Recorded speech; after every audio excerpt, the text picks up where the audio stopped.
On fourth down, here's Brian Anger now to kick this one away. And now we get a timeout called on the deep.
Defensive side of the ball by the Panthers.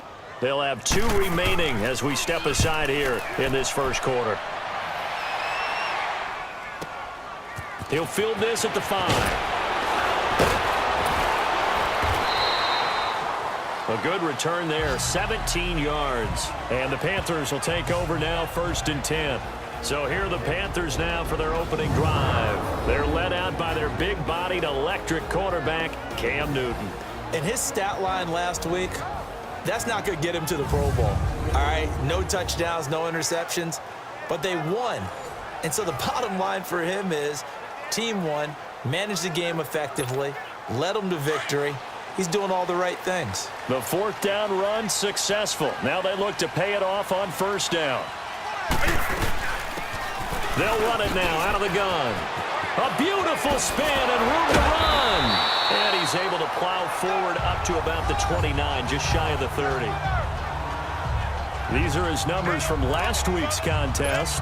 And Charles, how do you think he ran the football? I thought he definitely had his moments. I did think that they could have utilized him a little bit better, and I'm definitely going to keep an eye on him to see how they're going to use him this week. And they'll try the ground game here with the running back. It's a pickup of 6 and good enough to move the chains.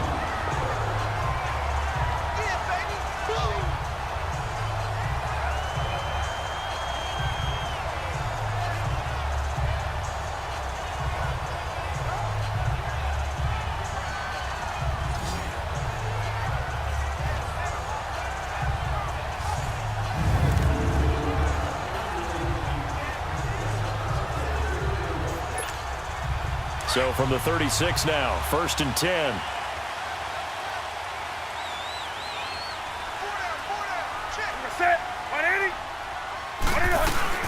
They'll run it now out of the gun. And he'll get this up to about the 40. Tackle made by Chris Conte. And here now the offense for Carolina. And Christian McCaffrey, one of my favorite players in the 2017 draft, he didn't disappoint. Had 80 catches as a rookie. Look for him to be more actively involved in the running game in 2018. Yes, he can run between the tackles.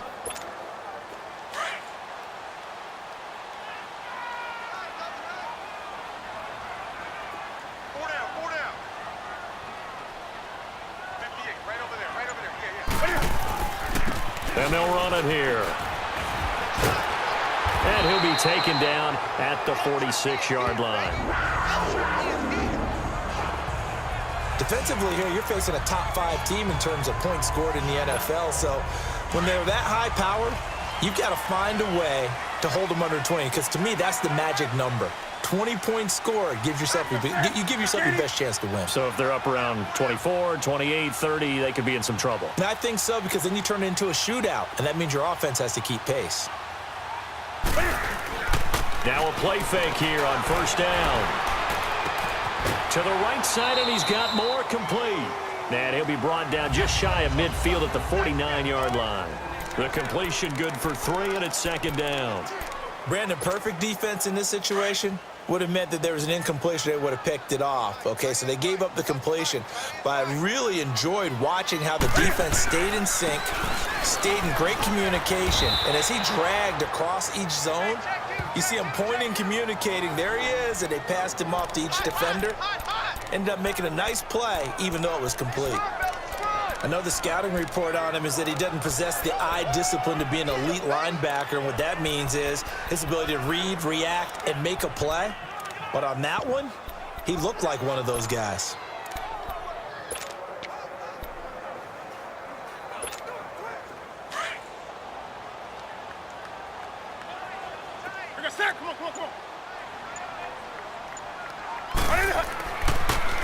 Now they'll run it on the toss. A loss of a yard, and it brings up 4th.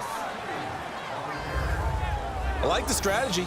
Extra tight ends, extra beef. They want to run the football, but that means they probably want to run it inside. If you get strung out on the perimeter, you're in peril. Yeah, we saw the result, negative yardage. Now another timeout.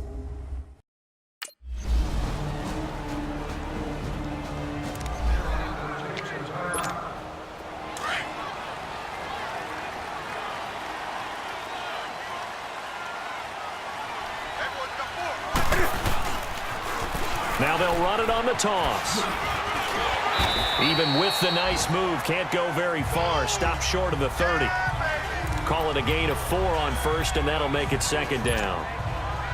I call that play a success. A nice inside run sets up a very manageable second down. A very solid gain on that play.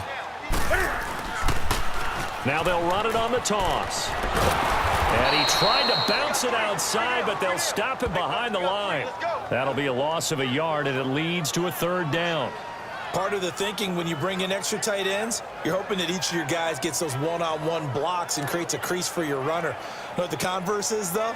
You've got to win those one-on-one blocks, and when you don't, that's the result you end up with.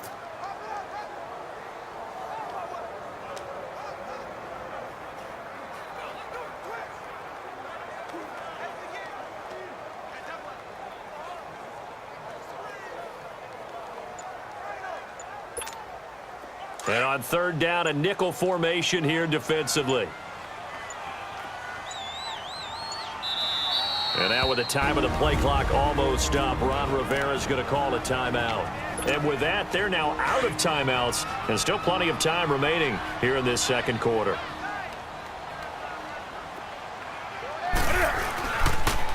Now they'll run it on the toss.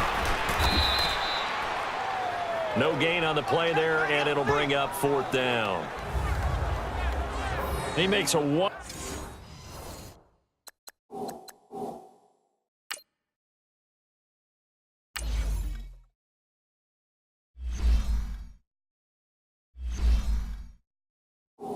Wonderful play there off the corner. Here's Brian Anger now, as he'll kick it away for the 2nd time. He steps into this one, and this is a rocket. And not what he was hoping for there, as this will hit in the end zone for a touchback. Carolina getting set to take the field. And it's only November, but the playoffs, we know how it works. They'll be here before you know it. If it ended today, they would be the #1 seed.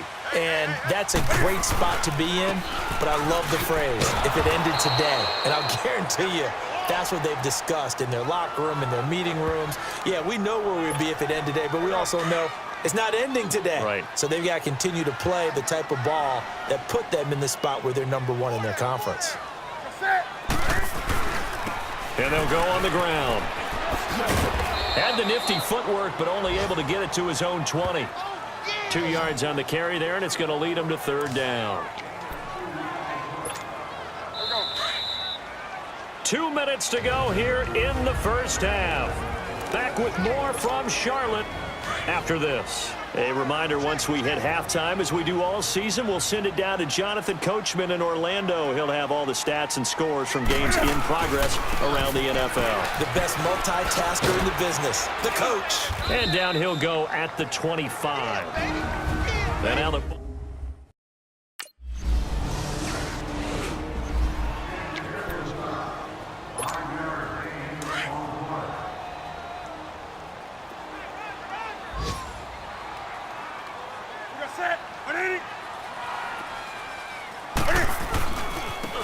And they'll go with the ground attack here. Shrugs him off. And he'll take this up near the 35, maybe the 34. A nice run there, 9 yards, and it'll be second down. Another good run there for a guy who, remember, on Wednesday was named NFC Offensive Player of the Week for what he did a week ago. Yeah, and you know it takes some solid runs and some extra special ones in order to win that type of an award. I think he's locked in and wants to get it done a second time. No gain on the play, and now they're faced with a 3rd and 1. That was an example of excellent defense there. They stuffed him. So now he brings up a 3rd down situation. If I'm calling plays here, I make sure I put it in the hands of my quarterback and get it to a receiver real fast. I'm not running the ball here. And he will have a 1st down here at about the 40. It'll go as a gain of 6 that time, and it moves the chains as well.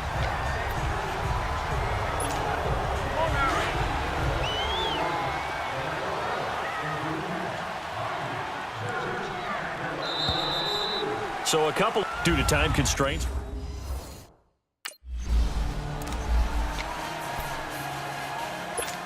Here we go.